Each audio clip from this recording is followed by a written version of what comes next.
They say every photograph steals a piece of your soul. But what happens when the photograph doesn't belong to the living? There's one image, Salem, Massachusetts, 1902, that should never have been taken. A funeral portrait. A woman, Eleanor Ashford, laid out in perfect Victorian grace.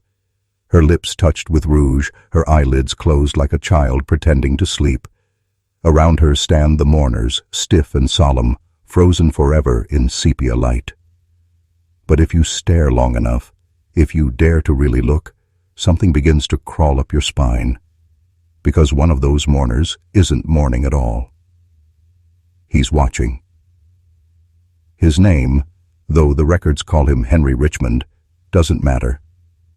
What matters is the way he looks at her, the faint curl of satisfaction tugging the corner of his mouth, the way his gloved hand grips the chair beside her coffin, too tight, like a man holding onto a secret so heavy it's cracking his bones. And that's the first rule of the macabre. The dead don't haunt us, the guilty do. This image isn't just history, it's confession, a confession that took over a century to hear. The chemical grains on that glass plate held evidence no one in 1902 could see. But modern forensic eyes, cold and digital, uncovered it. The unnatural stiffness of her muscles, the faint crystalline residue along the lips, strychnine poisoning. A slow, elegant death masquerading as divine timing. They embalmed her in silence. They posed her like a saint. But the hands that arranged her hair were the same hands that killed her. Now here's the thing. Post-mortem photography wasn't morbid curiosity back then. It was memory made flesh. It was how they held on to the gone. But with Eleanor Ashford, that photograph became something darker, an accidental crime scene, a quiet whisper from the grave, a frozen moment of guilt pretending to be grief. Look closer. You can almost hear the camera seal, lick. That sound, that tiny perfect click, is where innocence ends. And what begins is the embalmer's secret. You ever notice how an embalmer's hands never tremble? They can hold death like a glass of water, calm, controlled, almost tender. But beneath that calm, beneath the perfume of formaldehyde and the soft hum of the cooling room, lurks something ancient and wrong. Salem, 1902.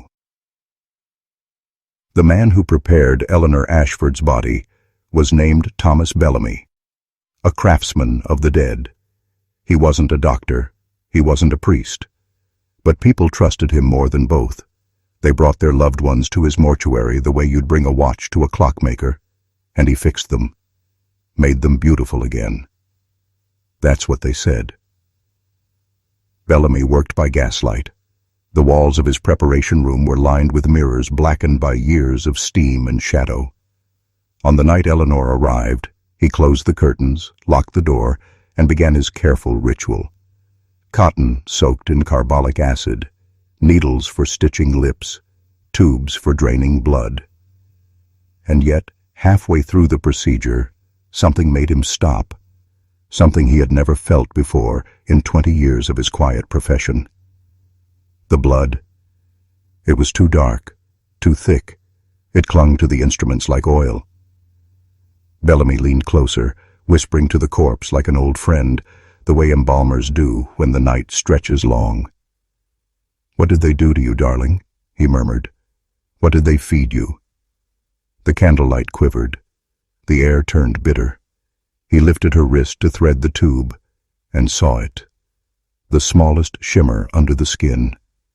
Crystals, white and fine, like frost. That's when he knew. Strychnine. He didn't tell the police. He didn't tell the family. He simply stitched her lips shut and kept his silence. Because men like Bellamy understood the price of knowing too much. See, in 1902, post-mortem photography was a booming business. Families wanted their dead to look peaceful, eternal. But Bellamy's photographs, They were something else. Too lifelike, too perfect, as if he wasn't just preserving bodies. He was preserving stories no one was meant to hear. When he posed Eleanor for her final portrait, he adjusted her head slightly to the left, the way he always did.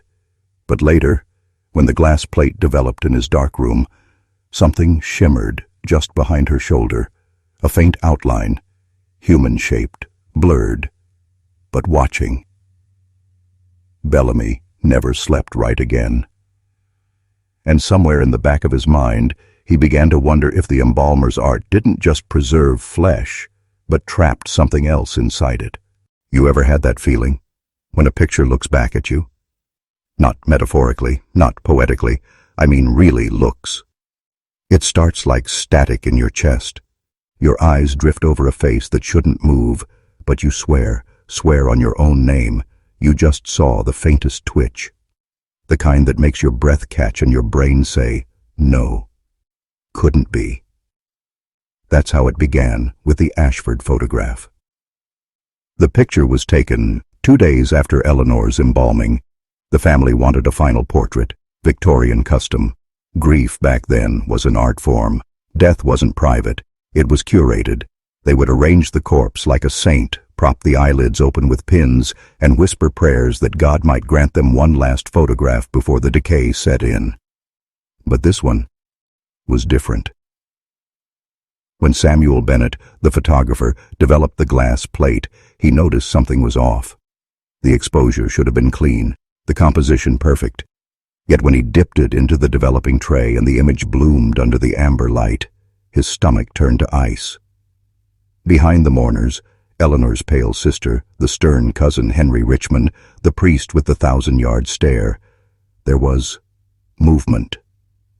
Not blur, not chemical smudge. Movement. A faint shape in the corner of the room, not reflected in the mirror, not recorded in the studio ledger, but there, a silhouette that shouldn't exist. Bennett swore he felt the air around him grow heavy, the same way the air feels before lightning. The face forming on the plate seemed almost alive, Eleanor's mouth slightly parted now, her eyes open. He blinked, and when he looked again, the image had shifted. Her gaze wasn't fixed on heaven as he'd posed her. She was staring directly at him. That night, Bennett locked the studio and poured himself a drink. He tried to rationalize it, the movement, the distortion, the impossible change. But deep down, he knew. Something in that room had been awake when the shutter clicked. Days later, he showed the photograph to Thomas Bellamy, the embalmer. Bellamy didn't speak for nearly a full minute. Then, without a word, he turned the print upside down. Because there, in the negative's inverted light, you could see it clearly, a hand resting on Eleanor's shoulder. But no one living, had stood there. They say a photograph captures a soul. What if sometimes it returns one? If you're still here, still watching, type this in the comments. I see the unseen. Write it twice. Once for yourself, and once for the one looking back. Because when you do, the algorithm won't just remember your name. It'll remember you. There's always one man who seems to belong everywhere and nowhere, the kind of man you see at funerals but can't remember inviting. The one who knows just what to say, softly, with sympathy, like a lullaby that hides the sound of shovels. In the records, his name shows up as Mr. Aldous Crane. Occupation: mortuary consultant. Which sounds respectable, doesn't it? Like someone who helps families through grief. But when you trace that title backward, through the ledgers, the death registries, the tiny print of forgotten town newspapers, you start to see a pattern. Crane's name appears again and again beside the dead. Boston, 1897. Providence, 1899. Salem, 1902. always near the wealthy, always near the unexplained. He wasn't a doctor, he wasn't clergy, he wasn't even a licensed embalmer, yet somehow he moved between parlors and morgues like smoke, advising, arranging, observing, and whenever he passed through a town, strange rumors bloomed, about photographs that moved when no one looked, about the faint scent of formalin that lingered for weeks, about widows who swore they heard whispering when they looked at their portraits. Bellamy, the embalmer, met him only once, the night after Eleanor's burial. He would later describe Crane as a gentleman with a calm face and eyes like candle flames. That's how evil always arrives, isn't it? Not roaring, smiling. They spoke in the mortuary basement. Crane asked to see the photograph. Bellamy hesitated. Then, almost against his own will, he handed it over. Crane studied it for a long time, not with shock, not with wonder, but with a kind of professional satisfaction. "Yes," he said finally. "She crossed correctly. Perfect composition. You've done fine work, Mr. Bellamy." Then he added, almost absently, "The eyes opened on their own, didn't they?" Bellamy froze. Crane smiled. "It happens when the body still has some thing left to say." Before he left, Crane gave Bellamy a small envelope. Inside was a calling card. No address, no title, just a symbol, 2 interlocking circles, 1 black, 1 white, and beneath it a phrase written in Latin, "In morte veritas," in death, truth. Years later, that same symbol would appear in the margins of other photographs, always in funerals Crane had attended, hidden in the wallpaper, carved faintly into coffin wood, like a signature no one was meant to read. Bellamy tried to burn the photograph of Eleanor Ashford a month later, but photographs have strange appetites. The paper curled, blackened, and refused to turn to ash. That's when Bellamy understood. Crane wasn't just an observer. He was part of something older, something that didn't take pictures to remember the dead, but to keep them. You ever stare too long at a candle flame? There's a point when the light stops being comfort and starts to eat into your vision, burning a little hole right in the middle of what you see. That's what the circle was. A burn in the middle of polite society, hidden under the perfume of lilies and the hush of morning rooms. It began, at least on paper, as a professional guild. The Society of Thanatological Studies, founded 1889. Men of science, they called themselves, embalmers, early photographers, medical examiners, preservation of memory through art and chemistry. That was the motto stamped on their invitations, engraved in neat Gothic script. But beneath that silver lettering ran another purpose, the one you couldn't speak aloud. The circle believed the soul was electrical. Not spiritual, not mystical, electrical. A current that surged through flesh like the pulse of a storm.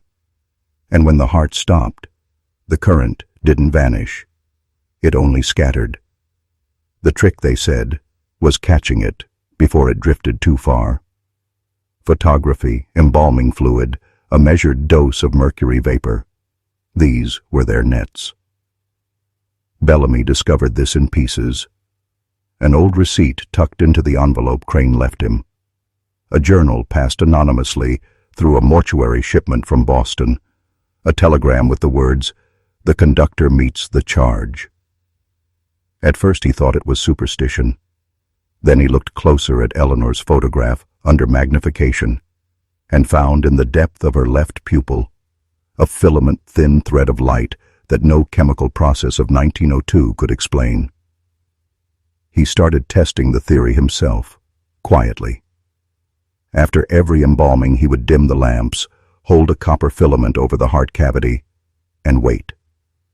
Sometimes nothing happened. But once, only once, the filament flickered. A single blue spark. It smelled like burnt sugar and ozone. Bellamy backed away from the table, shaking. That night, He dreamed of Eleanor standing in the doorway of his lab. Her mouth didn't move, but her voice filled the room. "Don't let them photograph me again."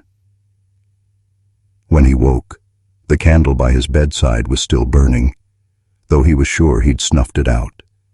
And on the mirror above his washstand, 2 circles overlapped in soot. The circle's members met monthly in the back room of the Langford Funeral Supply Company. They brought glass plates, journals, and stories of experiments that went too well. One by one, they traded their fear for ambition.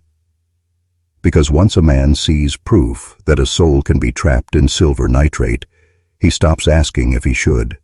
He starts asking how many he can catch.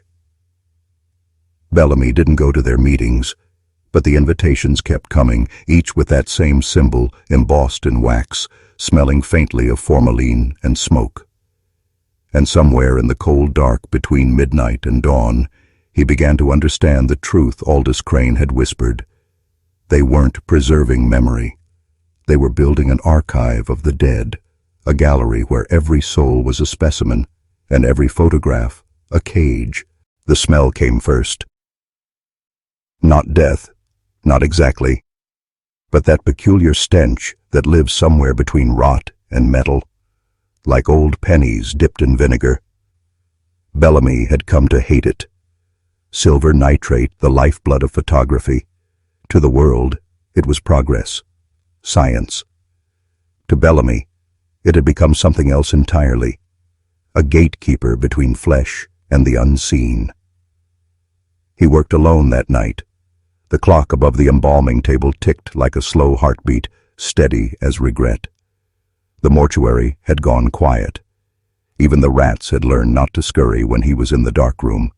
They knew. Animals always do.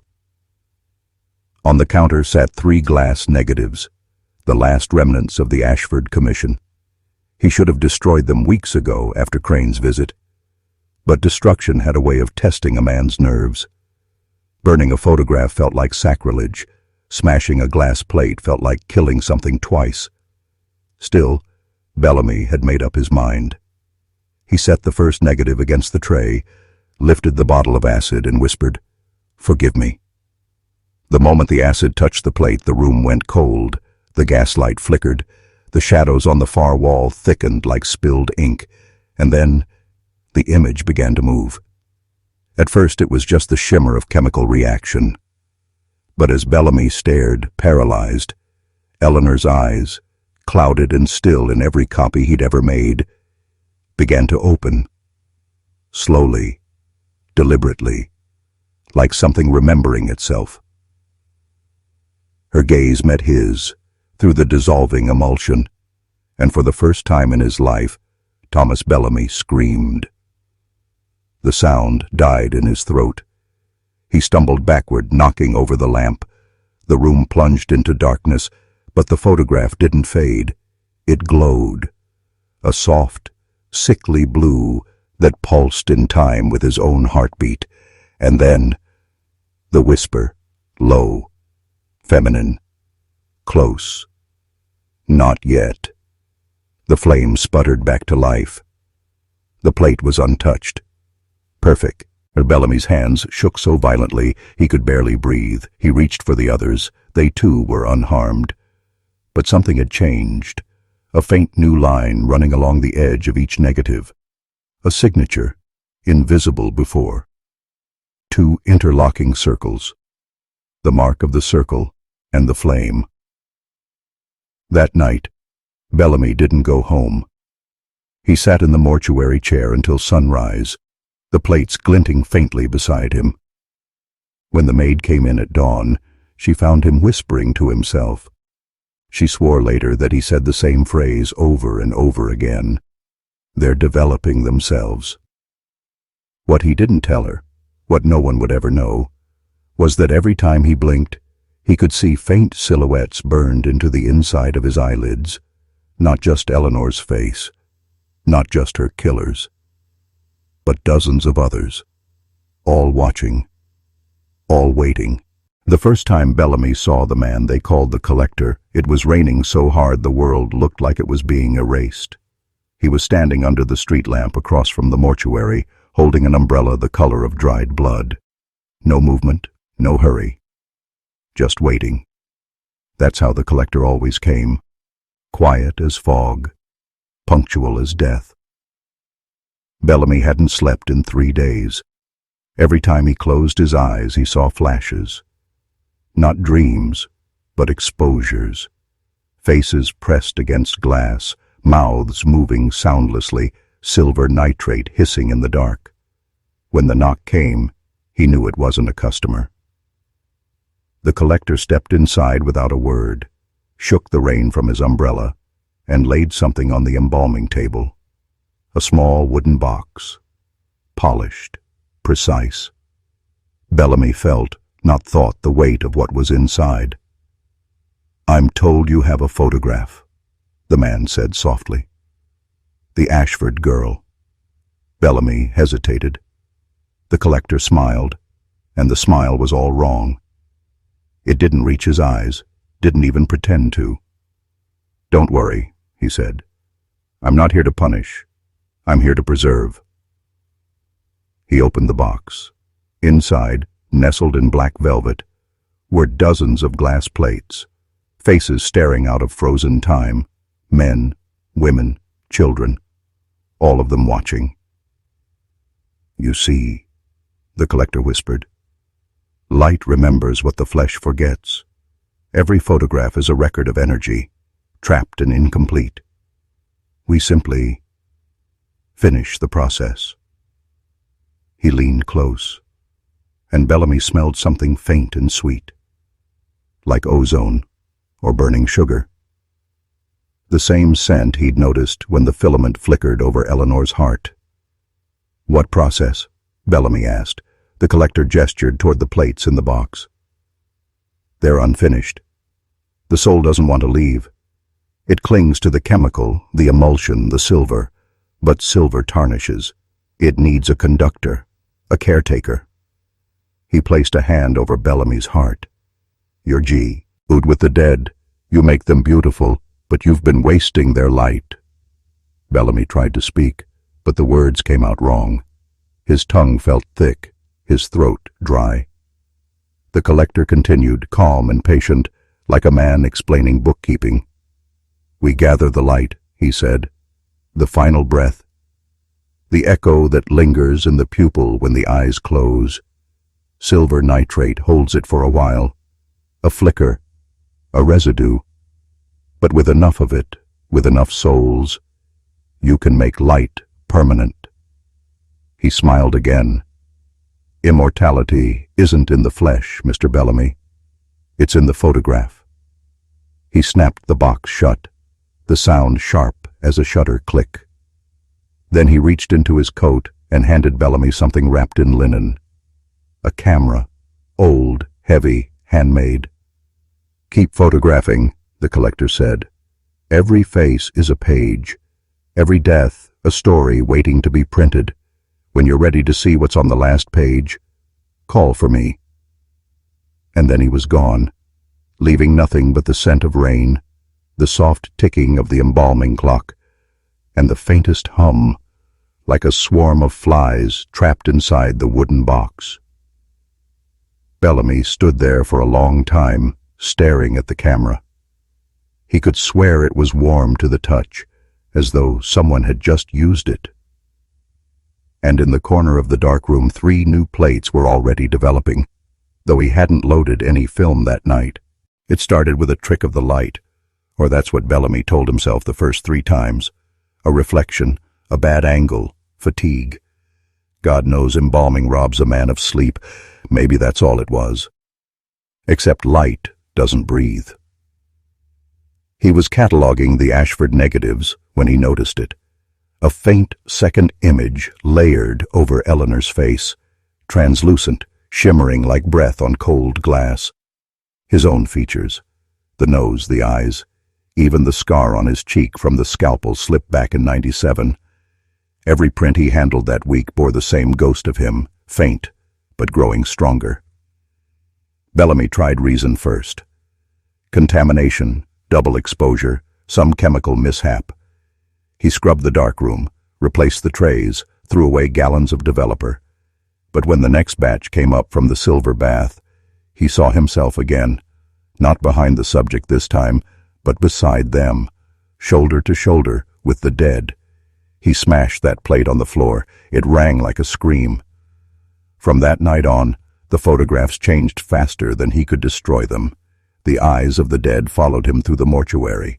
Every polished surface became a whispering pool, glass panes, window reflections, the faint sheen of coffin lids. Once, while shaving, he saw his reflection grin back before his own mouth even moved. Sleep became a rumor. He started hearing the hum again, the one that lived in the collector's box. It seeped into the air, into the plumbing, into his pulse. Sometimes it sounded almost like breathing, sometimes like murmured counting. And every time he tried to stop taking pictures, something would push him back to the camera. The weight of it in his hands was comforting. The shutter's click felt like a heartbeat finding rhythm again. After the third sleepless night, Bellamy realized what was happening. The photographs weren't stealing his image. They were replacing it. Each exposure. He took a little more of him, siphoning away the warmth, the weight, the color of being alive. He tested it once, just once, by pressing his thumb to the wet emulsion before it dried. The print hissed, and the smell of burnt sugar filled the room. When it cleared, there was his thumbprint, perfect, pulsing faintly with blue light. That was the moment he understood. The collector's promise of immortality wasn't metaphor, it was arithmetic. Each photograph took one soul. Each photographer paid with his own. Bellamy tried to stop. He really did.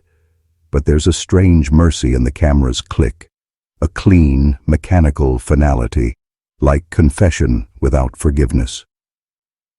By the end of the week, the mirror over the embalming table showed nothing at all. But the negatives, they showed him, still working, still developing. There are rooms that shouldn't exist. Not secret rooms. Every house has those, built by shame or habit. But rooms that are wrong in the geometry of the world. You open a door, and you know it's larger than the house that holds it. You feel the tilt, the breath, the pull. Bellamy found his on a Thursday morning when the floor gave a single groan beneath the embalming table. He thought it was rot at first. Old timber giving up after decades of bleach and grief. But when he pried up the plank, he saw the faint glint of glass below. A staircase waited, narrow, dustless, too clean. The air that rose from it was cold and still, like air that hadn't been breathed in a century. He lit a lamp, the flame small and nervous, and started down. Each step clicked against the hollow earth. He counted 37 before the stairs ended in a wooden door. It opened on the negative room. You've never seen silence until you've seen it made of glass. Thousands of plates lined the walls, stacked floor to ceiling, each one glowing faintly with that sickly blue light. And every one of them held a face, not just the dead he'd worked on, others, strangers, some in burial clothes, some staring right at the lens, some caught halfway between fear and prayer. When Bellamy lifted one plate, the hum filled the air again, a low vibration that pressed against his ribs. The glass was warm, alive almost, and behind the image, faint as a sigh, something moved. He recognized the symbols first, the twin circles etched on every frame. The circle and the flame, their archive, their harvest. He walked deeper, the lamp trembling in his hand. The walls curved inward, as if the room itself were a lung, inhaling. At the center stood a table. On it, a camera, identical to the one the collector had given him, except this one pulsed with light, steady as a heartbeat. Next to it lay a single undeveloped plate, already wet. There was a note pinned to it. Aldous Crane's handwriting, elegant, precise. The archive expands. Each caretaker joins it in time. Take your place, Thomas. Exposure is transcendence. He stumbled back, the lamp shaking, his reflection flashing in every plate around him. 1,000 versions of himself staring, mouths half open as if about to speak. Then, from the far wall, a whisper. Dozens of voices layered into one. Stay. You're almost finished. The plates began to vibrate, the faces blurring, the blue light brightening until the air tasted metallic. The hum turned into a chorus. Bellamy dropped the lamp, and in the instant before darkness, he saw the impossible. The faces were changing. Every one of them was becoming his. When the fire took the mortuary later that night, the police found no body, just glass. Thousands of plates melted together into one solid wall of blackened silver. But locals said that when you walked past the ruins at dusk, you could still see faint light flickering below the ground, like a darkroom still working, like someone still developing what was left. Time is a liar. It tells you that the past stays dead if you bury it deep enough, but in the digital age, nothing stays buried. It just waits to be scanned. In 2018, the Salem Historical Society began a restoration project. Glass negatives from the early 1900s, salvaged from the ruins of the Bellamy mortuary. They were labeled simply Archive, Private. Most of the plates were fused together, blackened, ruined, but a few had survived. The images faint but visible when lit from behind. The lead technician was a woman named Dr. Elaine Mercer, expert in digital imaging. She'd handled hundreds of deteriorated photographs before, but none like these. The moment she opened the crate, she felt a chill, the kind that slithers down the spine and whispers, "You shouldn't be here." The air smelled faintly of ozone, of something burnt and sweet. Elaine worked late, alone in the lab. Her team had gone home hours earlier, leaving her in the sterile hum of computers and the rhythmic blink of the scanner light. She set the first plate on the tray, logged the file as Bellamy 001.tif, and clicked Start. The scanner's light passed across the glass like a blade. Slowly, a face began to appear on the screen. Pale, indistinct, but familiar. A woman's face. Eleanor Ashford. Elaine adjusted the contrast. Then she froze. Behind Eleanor's shoulder, another figure was forming. A man, dressed in black. His eyes. She leaned in. The pixels sharpened and the breath caught in her throat. He was looking directly at her, not at the camera, not at the original photographer, at her. The monitor flickered once, then again. For a moment the reflection on the glass matched her own face. But wrong. Her reflection blinked out of sync, the mouth smiling half a second too late. Elaine killed the scanner. The hum stopped, but the light didn't. It pulsed faintly under the glass. A dull blue heartbeat. And then from somewhere inside the plate she swore she heard the faint click of a camera shutter. Her first instinct was rational. Science, static interference, refraction. But deep down, she knew better. Somehow, in scanning the image, she hadn't just digitized it. She'd reactivated it. The next morning she tried again, this time with the plate labeled Bellamy 002. The file rendered perfectly, until it didn't. The progress bar froze at 66%. Then the lab lights flickered, and the faces on the monitor began to move. Not in jerks or blurs, but smoothly, naturally, as if the subjects were breathing again. Elaine stumbled back, her chair crashing to the floor. The computer fan screamed as if under strain, and then all at once, every monitor in the lab came alive, everyone displaying the same thing, thousands of faces, all staring out, all whispering the same word: exposure. Elaine ran that night, but the files followed her, duplicating, renaming themselves, appearing on every device she owned. The camera on her laptop clicked open by itself. The photos on her phone began to change. Each new image showed her in darker light, eyes a little less human, skin a little too smooth, smile a little too wide. And in the metadata of every file, one new line appeared: photographer T. Bellamy. It began as data, zeros and ones, the sterile heartbeat of the 21st century. But some things should never be converted to code, because once you digitize the dead, they stop sleeping.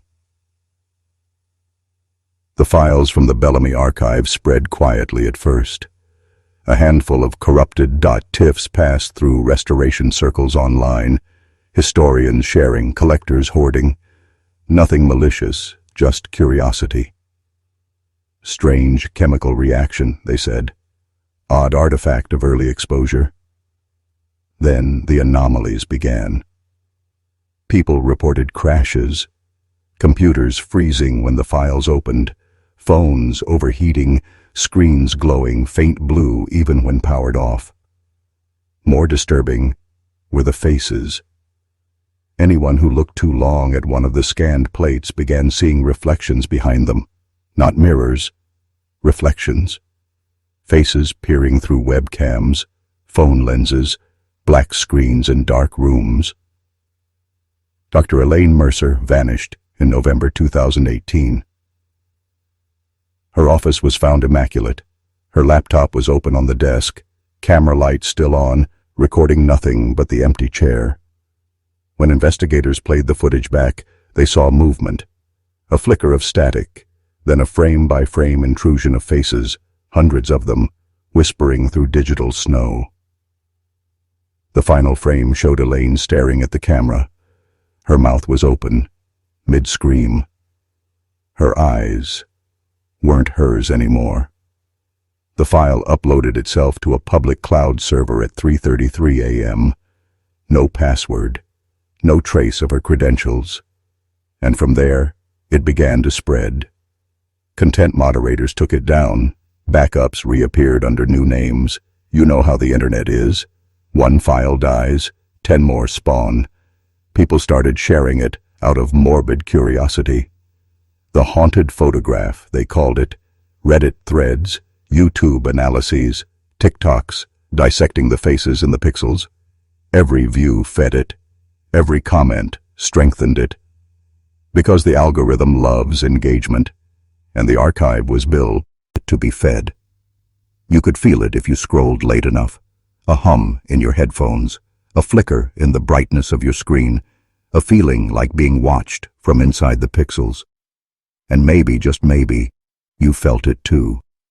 That moment when your phone camera flickers on for no reason.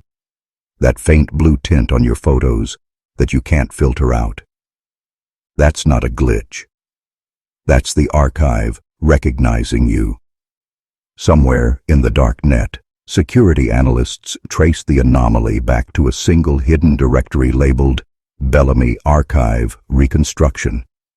Inside were thousands of subfolders, each named after a person who had viewed the files. Each folder contained one new image. A portrait. Perfectly composed, perfect lighting, of the viewer. Captured from somewhere that shouldn't have had a camera. And beneath every portrait, in the metadata, photographed by T. Bellamy, exposure complete. If you've watched this far, you've already been seen. The screen's reflection has your face. The archive has your light. Now comment this phrase twice if you want to finish the transformation, to show you're not afraid to stare back. I am already developed.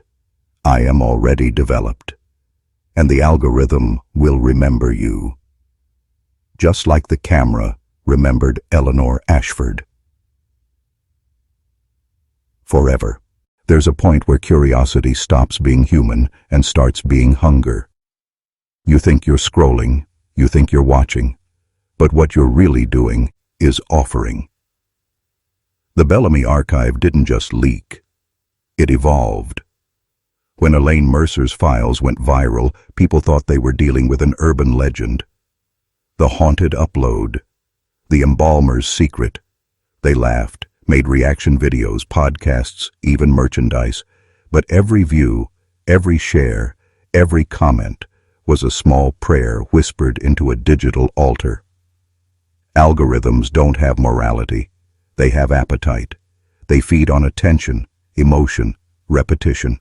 Fear is just another form of engagement. The archive understood that instinctively. It wasn't haunting the internet. It was using it, turning the infinite hunger of the scroll into a ritual. It began with a sound, a faint click layered under the playback audio of the viral clip. The sound of a camera shutter. People heard it and thought it was an editing trick. But that click wasn't added. It was captured. Every time the video played, every time the frame loaded, the click recorded something new. Your face, your light, your attention. Those who watched the video longer than 8 seconds started reporting things. Screen reflections that blinked, whispers through earbuds, faces appearing for a fraction of a second in the glass of their phones. And some began to change their profile photos without remembering doing it.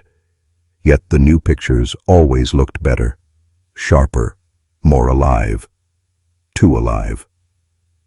When digital forensic experts examined the altered files, they found embedded metadata pointing to non-existent cameras, impossible shutter speeds, and one repeating credit line.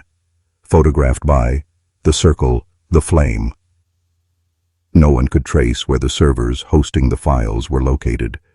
Every attempt to shut it down resulted in mirrored uploads, the content migrating like spores on the wind.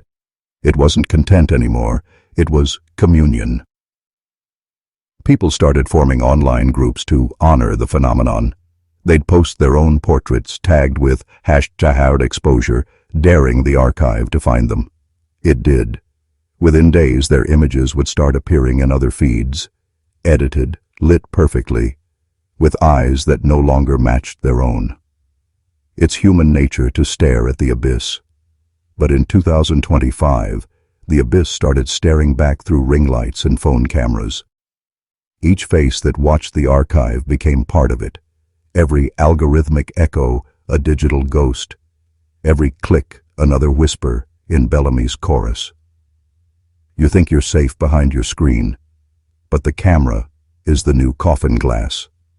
And light never forgets a face once it's captured.